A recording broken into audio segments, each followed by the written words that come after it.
नमस्कार, मैं हूँ राजेश और एक बार फिर से कार्यक्रम ममता का आंचल लेकर आ गया आप सबों के घर आंगन में। डॉक्टर श्रद्धा, बहुत बहुत स्वागत है आपका हमारे आज के इस कार्यक्रम में।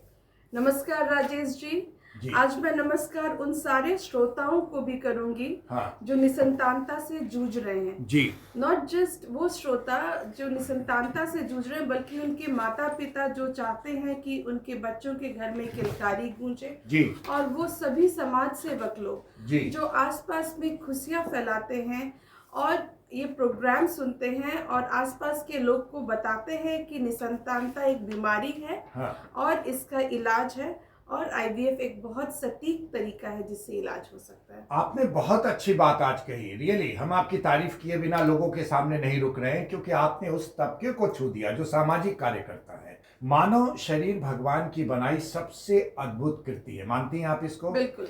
हर कोशिका, हर अंग एक दूसरे से जुड़ा हुआ है, लेकिन हमारी भाग दौड़ की जीवन शैली, तनाव और गलत खान पान ने इस प्राकृतिक संतुलन को बिगाड़ दिया है। मानती हैं कि नहीं? बिल्कुल मानती? बिल्कुल। और हमें लगता है कि यही कारण है कि इस तरीके की समस्याएं हो रही हैं। बिल्कुल बिल्कुल, आप बिल्कुल सही बोल रहे हैं। ये जो भागदौड़ वाली जिंदगी है, यानी जो स्ट्रेसफुल लाइफ है जी। उसके कारण निसंतानता डेफिनेटली बढ़ रही है। अगर हम लोग शहर में रहने वाले लोग का उदाहरण लें तो वहाँ देखिएगा कि निसंतानता बहुत ज़्यादा बढ़ रही है, क्योंकि वहाँ के लोग का खान पान वैसा है। लोग जंक फूड्स ज़्यादा खाते हैं। हाँ। व्यायाम का जो चलन था वो कम होता जा रहा है। सही। शराब पीने का, सिगरेट लेने का चलन बढ़ता जा रहा है। खैर, अपने राज्य बिहार में ये समस्या नहीं है फिलहाल। बिल्कुल। वैसे ही अगर गांव में देखा जाए, जो निसंतानता से जूझ रही होती है उसको इतना समाज बात सुनाता है कि वो बहुत स्ट्रेसफुल लाइफ लीड करती है। जी।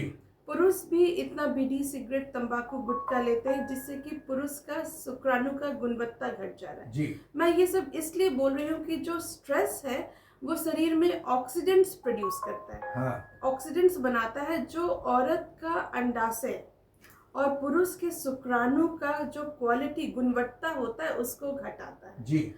इसलिए निसंतानता बढ़ रही है। और भी कोई असर पड़ता है उस पर, अंडा पर या? बिल्कुल। हाँ। अंडा और शुक्राणु का जब क्वालिटी घटेगा, क्योंकि अंडा और शुक्राणु अच्छा क्वालिटी का होगा तभी बच्चा जन्म। हाँ। मतलब जो कहते हैं सृष्टि में सृजन का निर्माण जी होगा। जी जी जी। तो लेकिन अगर डिफेक्टिव है तो आप समझ सकते हैं निसंतानता कैसे क्यों नहीं बढ़ेगी। बिल्कुल बिल्कुल। डॉक्टर श्रद्धा, ये तो कहें तो दिनचर्या का हिस्सा है, टेंशन लेना घर में, गांव घर में, लेकिन इसको कम करने का तो कोई ना कोई तरीका होगा ही ना। अभी जो हम लोग बात कर रहे थे, जो स्ट्रेस, जो चिंता होता है उसके कारण ऑक्सीडेंट शरीर में बढ़ता है। जी। तो ऑक्सीडेंट को जो काट होता है वो एंटीऑक्सीडेंट्स होता है। हाँ बिल्कुल। तो देखिए, आप कभी भी किसी डॉक्टर के पास जाएंगे, चाहे वो निसंतान रोग विशेषज्ञ हो या नहीं, तो वो एंटीऑक्सीडेंट्स की गोली देते हैं जिससे जो थोड़ा बहुत मदद करता है प्रजनन शक्ति जी में। जी। लेकिन अक्सर ये देखा गया है कि वो काफी महंगा होता है। तो मैं ये बताना चाहती हूँ कि बहुत से ऐसी चीज हमारे किचन में होते हैं जी जी। जो एंटीऑक्सीडेंट्स में रिच होते हैं। हाँ।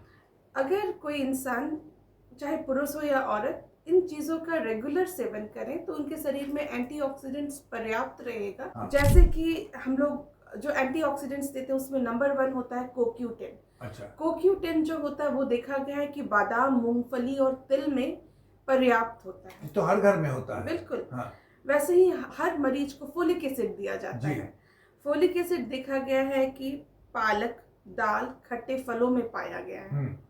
विटामिन सी दिया जाता है जो कि हर खट्टे फल में, आंवला, नींबू, इन चीजों में पाया जाता है। पुरुष को जो दिया जाता है वो जिंक। जिंक देखा गया है कि कद्दू के बीज और तिल में पाया जाता है। सेलेनियम सूरजमुखी के बीज और अंडे की जर्दा में पाए जाते हैं। विटामिन ई बादाम, अखरोट और सब्जियों में पाए जाते हैं। तो जो हम एंटीऑक्सीडेंट्स देते हैं वो यही चीज देते हैं, यानी कि CoQ10, folic acid, vitamin C, zinc, selenium, vitamin ई।